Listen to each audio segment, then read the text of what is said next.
Trabalho final de controle.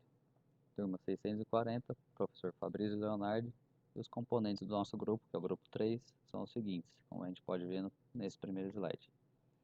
Esse trabalho consiste em projetar um controlador onde a planta é uma função entre o sistema em que converte uma voltagem em graus Celsius. Como a planta é desconhecida, temos que descobrir os parâmetros para poder projetar corretamente o controlador, e fizemos um sistema de malha aberta para retirar os dados dessa planta e criar um modelo virtual. Com a planta em malha aberta, retiramos o seguinte gráfico, como a gente pode ver nesse slide. Através desse gráfico, por uma análise gráfica visual, obtivemos os parâmetros kg, tal e o tempo de acomodação, e com esses valores, conseguimos montar um modelo da planta.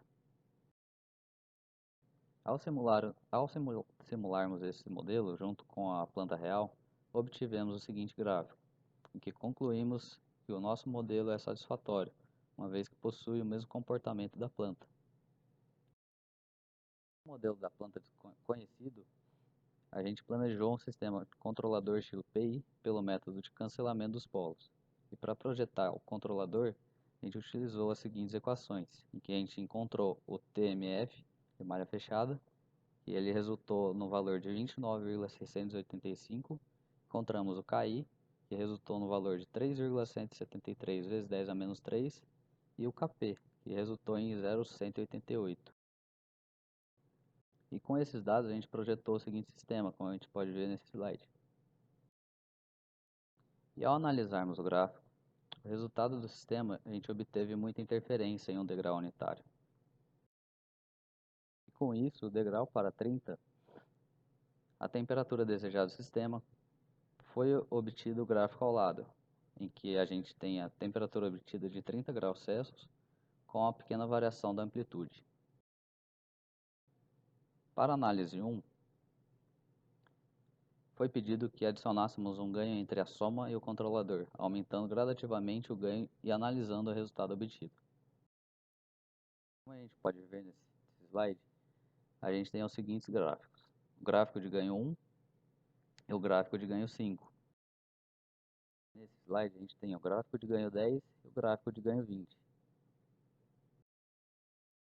Para a segunda análise, foi pedido que adicionássemos um ganho de 0,1 volt por grau Celsius, convertendo a temperatura em voltagem para a entrada na planta, e que adicionássemos também uma perturbação senoidal para simular uma variação externa de temperatura, capturada por um sensor implementado no sistema. Essa amplitude foi escolhida como 20 para uma variação máxima durante um dia, e que alterássemos também o ganho do retorno para 1/5 do tempo da planta. No sistema acima, a gente obteve o seguinte gráfico. Aí, com os dados da análise 1 e da análise 2, como a gente pode ver ao lado, a gente consegue comparar o resultado obtido com e sem a perturbação do sistema. A gente pode tirar as seguintes conclusões, que adicionando o ganho do controlador, podemos perceber que o tempo de acomodação diminui com o aumento do próprio ganho. E à medida que o K aumenta, os polos da malha fechada, que são raízes polinômio característico, se aproximam um do outro, deixando o sistema mais estável. Para os ganhos altos, os polos passam a ser complexos conjugados, distanciando entre si, fazendo com que a constante de tempo passe a ser o inverso do coeficiente de amortecimento. E com isso, podemos concluir que o controlador é satisfatório, uma vez que ao adicionarmos uma perturbação em forma senoidal, obtivemos um aumento de amplitude mínima de 0,359, mantendo uma variação de temperatura menor que 1 grau da temperatura desejada.